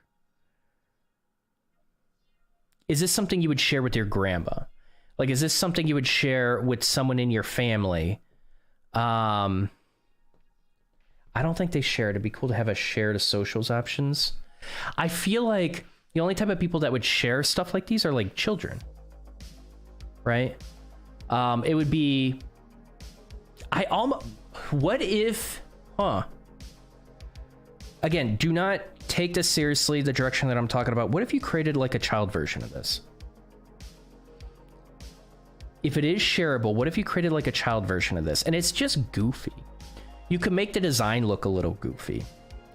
You could have it, I don't know, you could have, I mean, you can create sharing options, but then you would actually have links that would retrieve old results. Like, maybe that's not even a thing. Maybe I'm just like going down a direction that doesn't even make sense. But I don't think adults would share their Mad Libs. I think they'd kind of just go through this. What would, So is that the value that they're getting out of it, just to have fun and have it generate something silly? Who would use something like this? Can you guys describe that to me? Steven, like web dev questions, stuff like that. I appreciate you asking, but save it for Friday. We're going over projects right now. It's useful because it's fun. You can play Mad Libs by yourself about any topic without accidentally reading any of the story. What do you mean accidentally reading any of the story? For fun, maybe do specifics like noun, smaller adjective, color, so it's not quite so random that it may not be as funny. That's true. Yeah, having a little bit more targeted results based on... yeah, I actually like that. Because I think like a random noun, a random adjective, I think like focusing on what would actually make the results super funny would be your next step. Because that wasn't that funny. You could have like an adult version, a kid version of the game. You could have an inappropriate, like, I don't know what direction you want to go into it, but it could be like just, you know, kind of a silly board game like Cards Against Humanity, right? And you just go full degenerate mode on this app. There are going to be people that play Cards of Humanity that appreciate an app like this. There are also going to be people that kind of have a stick up their ass that don't appreciate apps like that, right? It might be a flip of the coin on how it's going to be perceived as a hiring manager, but like you could have that version, like an adult version where it's just supposed to be completely outrageous. I would consider that. And just like, but you really have to understand the user. All right, let me catch up a little bit. You didn't have time for the sharing. Okay, that makes sense. Allowing shares and likes. Likes would be good. Seeing like the highest voted ones, yeah. PG filter is you currently can post vulgar ad libs. Gotcha. I like that. Reminds me of those Facebook posts that say use predictive text to complete sentence. All kinds of people share those. Really? Interesting. It's supposed to be pretty fun and silly. It's going to be shared. Filters need to be implemented. I've never played anything like this. Like Cards Against Humanity? Ad libs against you. Oh, Jessa, the name. Ad libs against humanity. Damn, that's actually good. Like a Jackbox game. I agree. I like that. Ooh. Oh, that's actually... Okay, so in one of my... Let's see, in my coding boot camp, one of the projects was Drawful, I think they called it, or... But anyways, it was a drawing game. And you would compete with drawings. It basically is what Jackbox turned into, right? But it was a Drawful game, and you would just draw something silly, funny. I think people would vote on it. What happens if you turn this into a game where, like, it's a family thing? And people try to come up with, like, the silliest ad libs or the most inappropriate ad libs, and maybe like inappropriate ones require like a log and a save, so it doesn't show it to the public. That would make sense. But yeah, what if you did that and it's a game and then the family could vote on it, right? That'd be interesting. You could turn this into like you could kind of make this a little bit more gamified and create like an experience for family for this. We always just made inappropriate ad lib prompts. Yep, I remember that. Ad lib against humanity would be cool. It would. It'd be interesting. It would be a focus, because this is kind of just some like, if you could target your user more, like target a more specific user in the theme of this, that now all of a sudden this becomes really interesting. You're stealing your idea. Voting while it's random and see who had the best answers.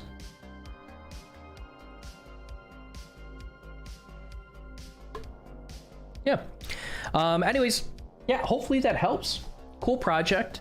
I see what it can turn into. I'm glad we talked through that. I see what it can turn into now. That's interesting.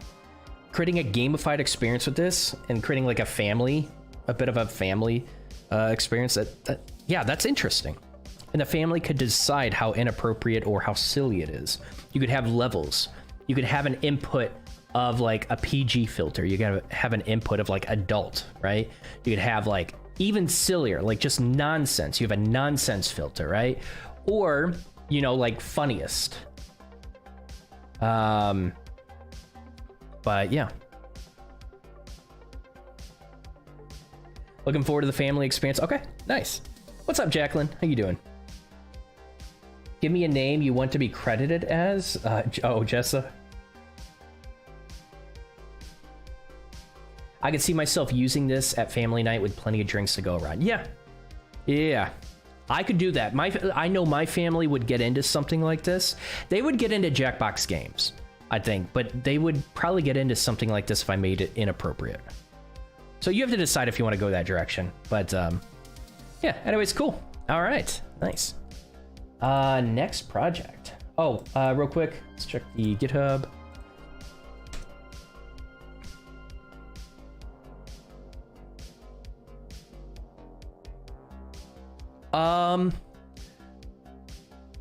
Screenshots. Okay, cool. I don't know. I wonder if I would just like, I wonder if the screenshots actually, I think they're fine. Version history, getting started, installation. Okay, usage, generic list. That kind of sucks that this is copyrighted or whatever. Utilizes OpenAI's responsive web design. Again, it's like, do you need to put this? Probably not. Just talk about the features. Remember, responsive web designs are always a given. It's a team effort. No need to credit. Yeah. All right. So yeah, cool. Moving on to the next one. Good job with that. Good job with all these. Again, limited time. It's only, I gave them 4 weeks, limited time. The requirements were they had to submit an update once every 4 weeks. And yeah, a lot of people, I think, I would say like around 4 days is how often people worked on it. I couldn't really record the hours, but I don't know, like keep in mind, like these projects, here's what I usually recommend. So you don't, whoever participated in this hackathon, you don't have to double down on a project, but you should have a project that you do double down on. Way too many people are trying to fill up their portfolio with a variety of projects. Variety, a higher quantity of projects, is really good for reinforcing skills, not for creating valuable portfolio projects that solve real problems. A project you double down on, increase the complexity, add features to, and get users behind and get feedback, and then iterate on that feedback and push up new features or change things, right? That's an experience that's going to be translatable into becoming a professional software engineer. So just anyone, not just participants, anyone, consider a project that you do want to double down on, and that is your passion project. 4 times a week. I thought I said 4 days a week. What did I say? I don't know. Maybe I said something else. On my 4th year and only 2 projects. Hopefully it's a pretty complex project that has a lot of depth. Josh. What we do now, this is for Hackathon. We're reviewing the our community's Hackathon projects. All right. Nice. Yeah, just be careful not to get stuck in tutorial hell. All right, so this is a language translation app. Or, hold on. I should have, this project is a demo. I probably should let the page itself explain to me what it is.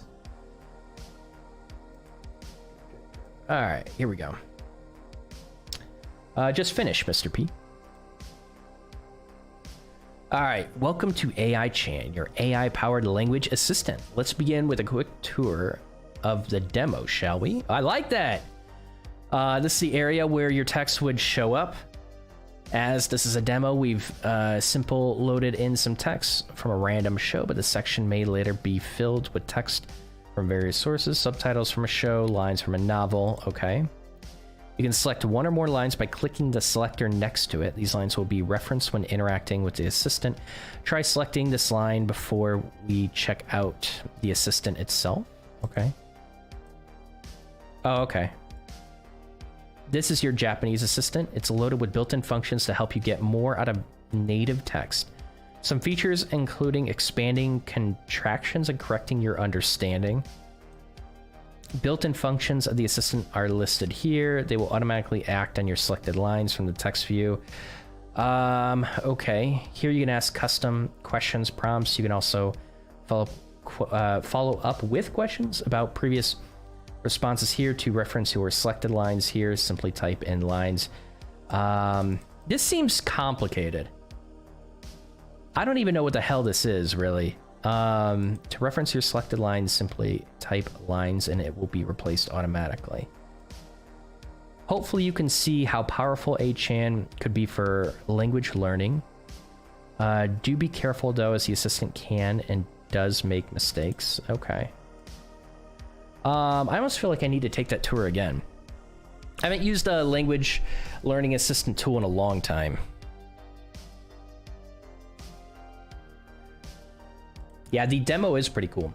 So I'm your Japanese learning assistant. How can I help you? Select a pre-made option or type your question below. Particles. Does this work? It does not. Unselect it. This doesn't work. Correction? Pre-made option or type your question prompt below. Why don't these buttons work?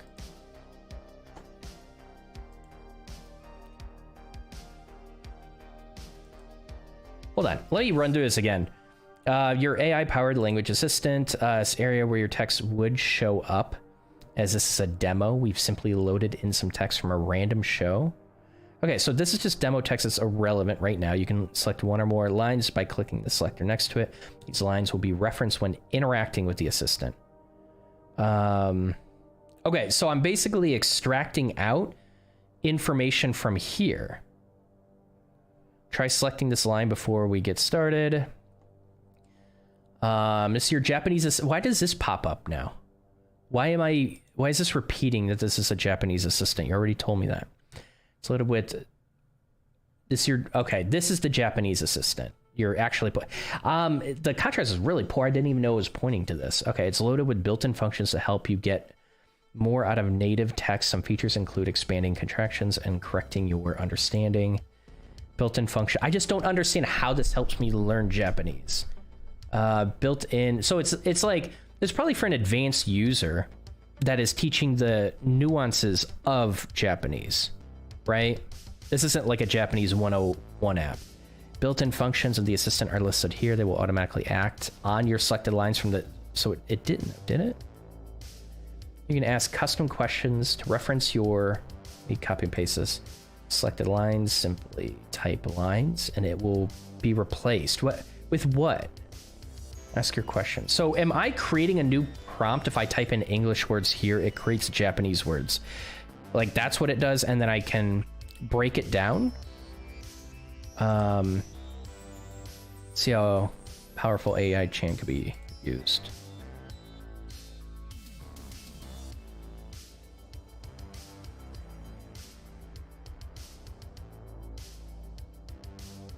All right. So I'll select another line. Okay, so both lines translate. Does this work?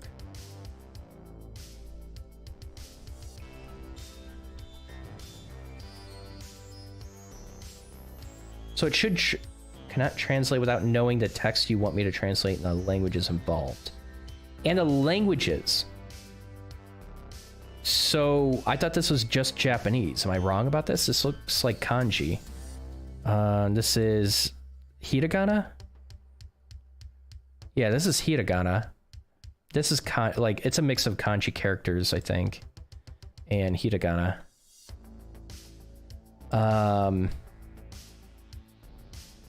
Yeah, actually, I'm kind of curious. Are any of the devs from the team here?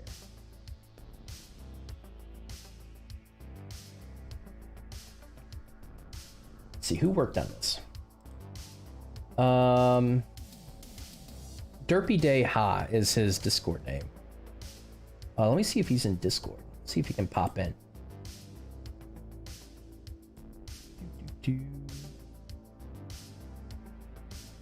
No, he's not online.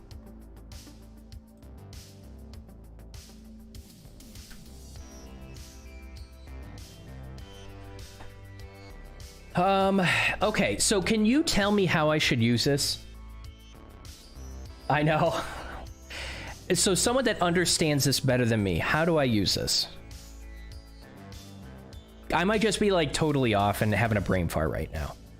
But the interpretation that I got, so this is like a it's kind of like a script that was auto-generated. I think it was like a movie script or whatever was mentioned, right? So this is an example script that I can take. Can I delete this? I cannot. This is an example script, and I don't know how to replace this.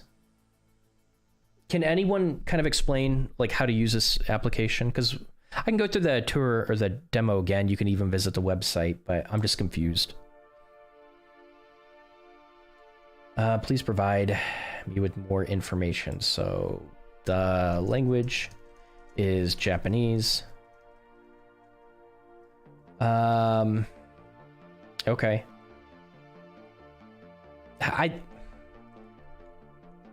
So I don't really have Japanese text.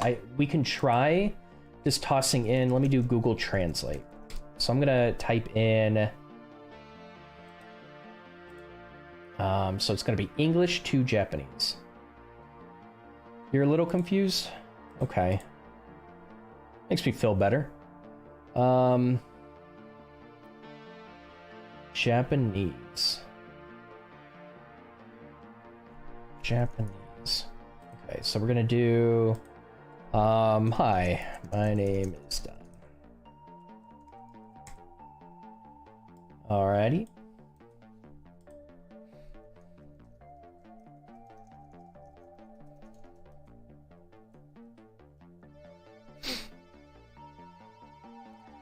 What is this then? What's the point of this? Okay, so if I unselect it, it eliminates this.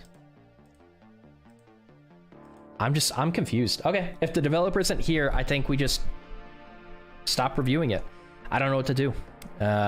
So that should be, I think that should be a lesson to Derpy to, I think other people are going to be confused. Like I took some Japanese in college. I took four classes, 4 courses. I even had to retake some courses because I didn't take it seriously. But I still don't know how this is supposed to help me. Copy and paste the Japanese into Google Translate and see what the side actually says. Yeah, but this is like a movie script. I can do that, but I don't think it's going to give me instructions on their Japanese. But yeah, if I'm this confused, I would expect other people to get confused as well. Is this supposed to like translate into English? No, because the instructions are in English. You can't make it work either?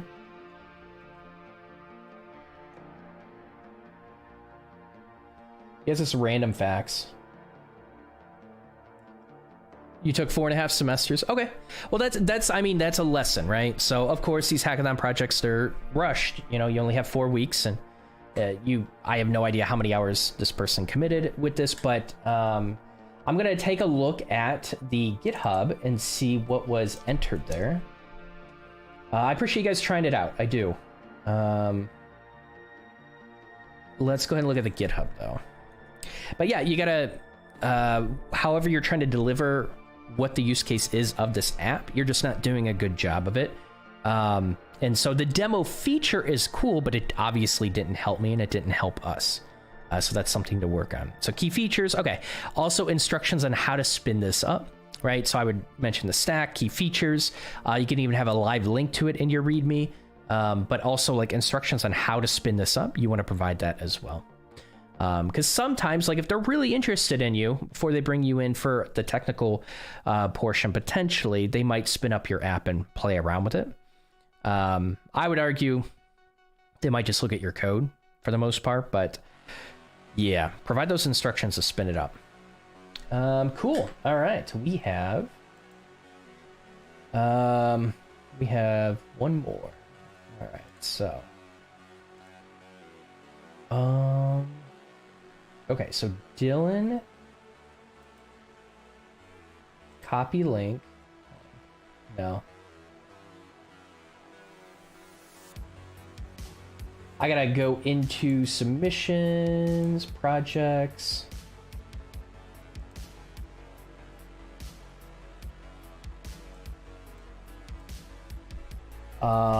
AI project, responses, not question, individual.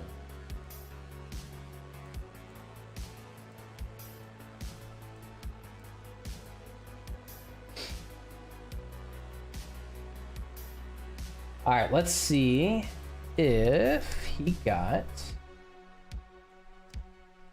this fixed. URL. And he did. Good job, Dylan. All right, we're gonna review yours. So, AI love anime. Right.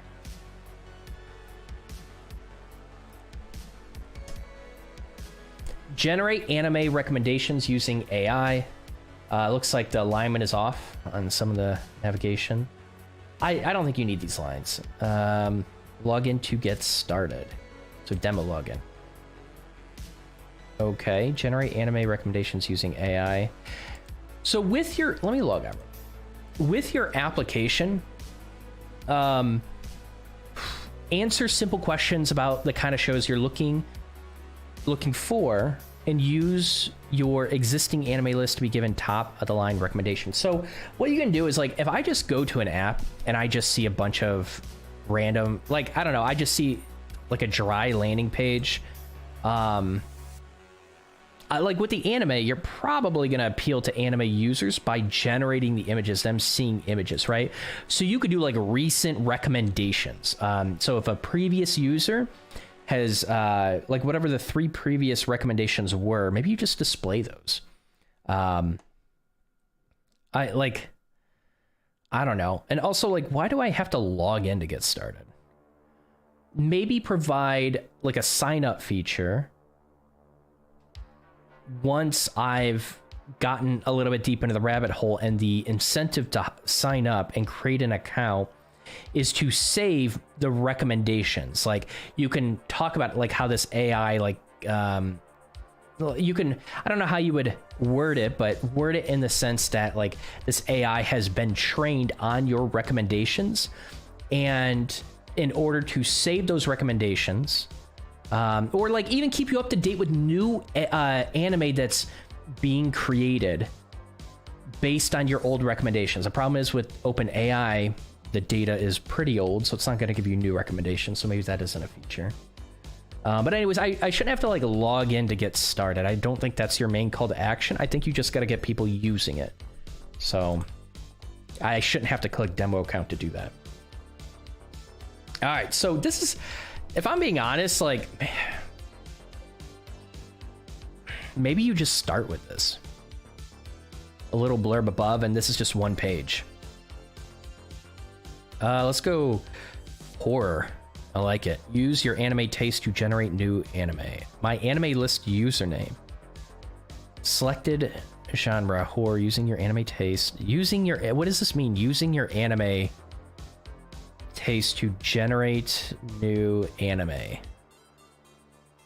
Okay. Then you're asking, like, this is context for this input. I would make the input the same size as the buttons, same height. My anime list username. Enter in a MAL username. Okay, so this is based on a different website. I have no idea what this is. Maybe anime users will know.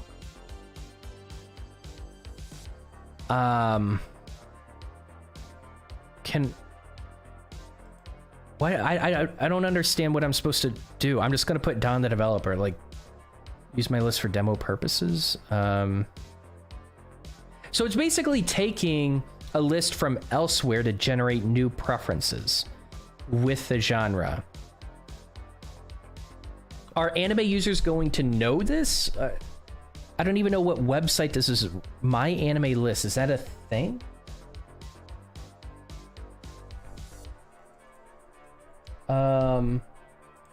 I think, okay, it is a thing. I'm almost afraid of generating some of these images. Let's go. I'm actually really afraid of this. I might pull it to the side and then generate it for YouTube. But yeah, it is a website.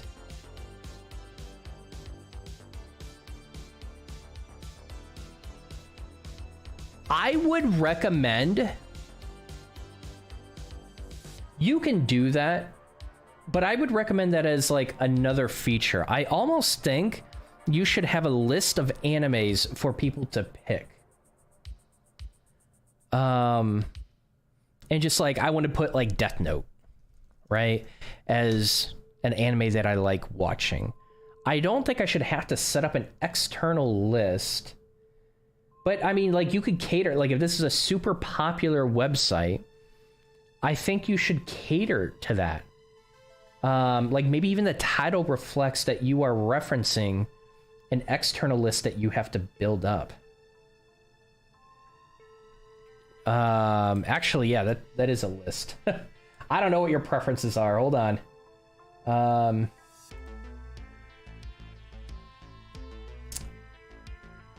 Okay. No images.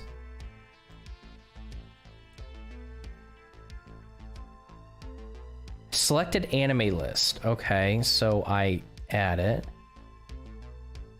Okay, so I take the list, and then I just add whatever animes I've watched from a list that's generated on another website. I think you have a lot of moving pieces here. And you better, like, if you're gonna do this, like, you can create, here's the thing, in your projects, you can create external, like, add-ons, websites that are entirely built to provide supplemental features for known websites that are used, right? So in the anime world, this might make sense. I can guarantee, like, a lot of hiring managers, they kind of just want to see your functionality, right? They want to see things be generated, and now you're expecting them to have a list. So if this is truly for users, like, you can generate the list, but I don't know. I feel like you're not really serving anime fans. You probably should include images of the shows on your website, right? You can just use an API to get that. If I click on one of these, hold on. Again, I'm afraid to click on one of these. Oh, it actually goes... Okay, that's broken. So it actually goes to... the anime list website. It doesn't open a new tab. Make sure you open a new tab with that.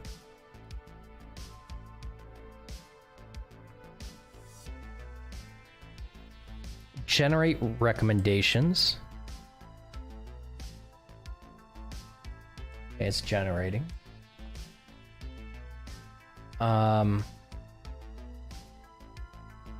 It's still generating. Okay. Images. Anime people want images. Whenever, like, if I go to an anime website, which I'm gonna admit I don't do very often, and I want to specify that I don't do that very often, but if I do, I would imagine, like, a lot of anime lovers really appreciate the artwork and the images of the anime. Like, even just like the cover images for the shows themselves, and this is just a text-based recommendation. You can make this look a lot better and appeal to anime users, because even like navigating through this website, it's tons of pictures, right? You could appeal to those users with images. I'm very surprised. So maybe that's like a feature that you might build in later, right? InspireBot.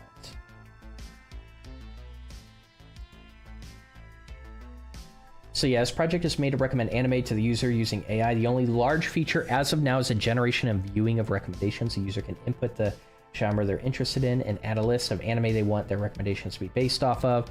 Logging in is necessary to generate recommendations. Why though? And so I think it's for rate limiting maybe, but you can rate limit, because I did make the recommendation to include rate limiting in your application. I also recommended that participants have a quota cap on what would be used, so they wouldn't end up with like a large charge. And if you are using any API that does cost money, make sure you set that cap up so your app cannot be abused and you end up with a very large bill.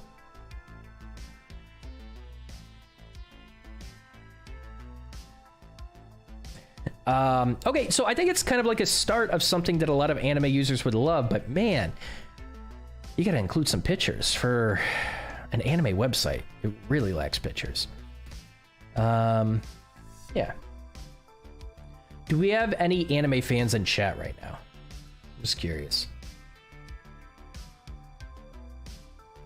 Agreed on having a list of animes here unless this is specifically intended just for the male community. Yes. Yeah.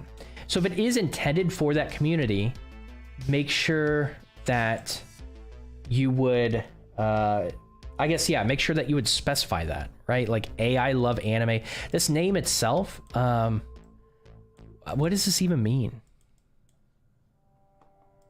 So, okay, we do have some anime fans in here, but not recently. I don't use Mel. Can you make, like, be honest, would you find this website useful for recommendations? And would you love to see anything else? Because this person obviously had limited time and they can expand it into anything. But like, what, for you, what would make this become a website that you would actually use? Don, can you repeat what you said about getting a large bill? I want to use OpenAI's without incurring a huge bill. There should be an ability, a feature to set a cap on how much your app can utilize the API based on the key that you're using, right? So you might cap it at like $1, and once we hit $1 charge, cut off access from hitting the API with this key. Honestly, it'd be helpful, but I love the feature of because you watch Death Note like Netflix has. That's almost like, yes, I agree. Like, Netflix has a recommendation system based on what you've watched and what you've liked and disliked. Building that into this would be I think it'd be very valuable. But yeah, I should just be able to add like Naruto.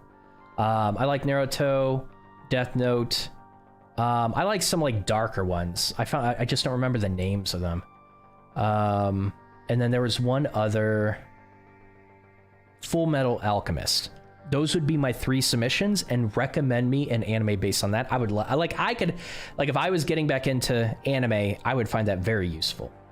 Especially being lost. What happens like when people want to come back to anime, they don't really know what's out there. Let me give you my favorite ones from the past and you generate that. I shouldn't have to create a list. You think it's a great start. It could import Crunchyroll list or my anime list and it spit out recommendations and where to watch. Yeah, I think I would use it. Okay. Like recommended shows that have the same genre or vibes as a specific show. Like the Netflix layout. Lack of or no images doesn't appeal to me. I don't think it would appeal to a lot of anime fans. But yeah, like, kind of like, I'm not saying copy Netflix's layout, but get some ideas from them. I think Netflix does it really well. I think video platforms in general do it very well, and you can get ideas. That's what I would focus on. What's up, Kelly?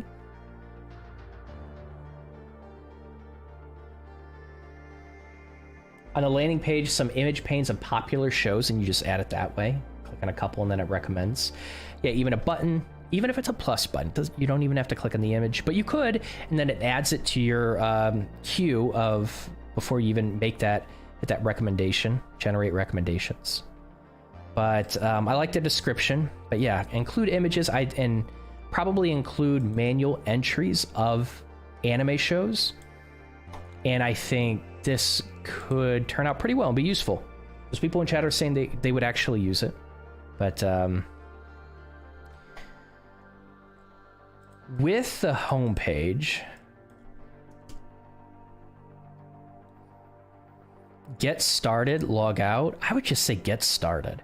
Don't make a user log in to then use your application. Be very careful about that. Even though you have a demo login, I honestly would get rid of this. And then once they do get recommendations and they built up a list, you've imported that list, maybe then give them the option to sign up and save that list. Otherwise, they're going to lose the recommendations and the list that they've imported. That's what I would do. So I think a lot of people try to get people to sign up for their app right away. And you got to consider, can my user utilize parts of the app, get a little teaser of it, which will entice them to sign up and create an account? Because requiring them to create an account for something they don't really know how well it works, the quality of the recommendations, they haven't really gotten that feel to it. You're asking them to sign up and log in log in. You can have a login button here, but you're asking them to sign up way too quickly. Yeah, that's my recommendation. Other than that, that's pretty much it. Yo. Oh, I'm gonna go full cam. Full cam, let's go. All right. That was pretty cool. As I was kind of like seeing some of the updates come out, I don't know if you want to call it like prompt engineering, seems to be a buzzword going around, but I think coming up with good prompts, very specific prompts, make sure your prompts aren't ambiguous, right? I think that's important if you want to utilize OpenAI's API to generate some really cool stuff, really cool apps, features. I think it can be very helpful. You don't have to connect to 1,000 different APIs to piece things together and give you recommendations. You don't have to like build your own necessarily recommendation system. You can let OpenAI do the heavy lifting with some of this. I think that's cool. I think you should also consider your API usage. And I think some people, participants experienced that in the hackathon. Because I think their free credits got tossed after 3 months or whatever. I think that's what it was. So they had to utilize it, but it did cost them pennies, which I'm glad to see. But for example, you know, with the quiz prep AI, generating 3 results that were consistent, only the answers were shuffled, but the questions were the same. That's not very helpful for testing knowledge. So, you know, we provided a better way to use the AI, maybe like giving them the choice of the number of questions. But then instead of making tons of API requests, maybe we just actually generate 250 questions and answers. And then within that, so that's one API request. If the user said, go ahead and give me 50 questions, we randomize within that 250, because we've saved that 250 to the database, and we've randomized the questions that we're actually going to show to the user. And then if they need to generate that quiz again, then it's 50, right? Then it's 50 other questions. You could even like save the types of questions that got answered. If you don't want to serve up any of the same questions, you could record the questions that were served up to that user. And then you just, then the next request that'll create the quiz will have 200 to select from, and it would be 50 random questions from that remaining 200 if you want to do it that way. I think getting some repeating questions, it can be okay, but you can also build a system to only repeat 10 questions, right? And the other 40 must be brand new. Only repeat 5 questions. The other questions must be brand new. But that's how you got to think through using APIs, getting the information and figuring out in my local application, what do I need to process to save on API costs? Like, what do I need to process on my server to save from API costs with APIs that have a pricing model around it? So with building features with AI, those are, you know, we encountered some things to think about. But a lot of it's like just prompt engineering, and I don't even like calling that engineering. It's just building a good prompt, a specific prompt, and thinking about how you can let your server do a little bit of the heavy lifting or database with the massive storage, and then have some sort of function that will create the randomness, right? So yeah, anyways, this is cool. Congrats to all the participants. It's a long challenge. Everyone that did pass, I'm going to go ahead and give you a special role in Discord. It's just like another fuzzy role. Fuzzy, why did I say fuzzy role? Why did that come out of my mouth? Anyways, I'll go ahead and toss on that roll. But seriously, congrats to everyone that did work on it. I do hope you guys continue pushing forward with this. But yeah, it's just interesting seeing what people came up with. Should we do another hackathon? I might put up a poll or something like that. I think if I do another hackathon, it will... I think this required... This wasn't super beginner friendly. Even just connecting with another API initially, it's not super beginner friendly. Maybe I open that up to more beginners. But I'll have to think about what I want the theme of the next hackathon to be. Yeah, you're welcome, Akoi. Glad it was helpful. Enjoyed seeing what everyone else has done. Yeah, for sure. Me too. Yeah, I don't think you were here when we reviewed yours, but you can definitely rewind. Okay, that's it. Thanks for being here. Thanks for chilling. I'll leave this up. This will remain public. So all the participants, like if you want to come back to it and look at the feedback, look at the feedback in the chat as well to get some ideas. But anyways, yeah, congrats with this. Good job. And I will see you. I should be live tomorrow evening. Should be doing some live coding if I get a chance, but we'll definitely be live on Friday around 12:30, something like that. If you guys have questions, blockers with your journey of becoming a developer. So thanks everyone. Have a good rest of your week and happy coding. It was a tough concept. I agree, Matt. All right. See you everyone.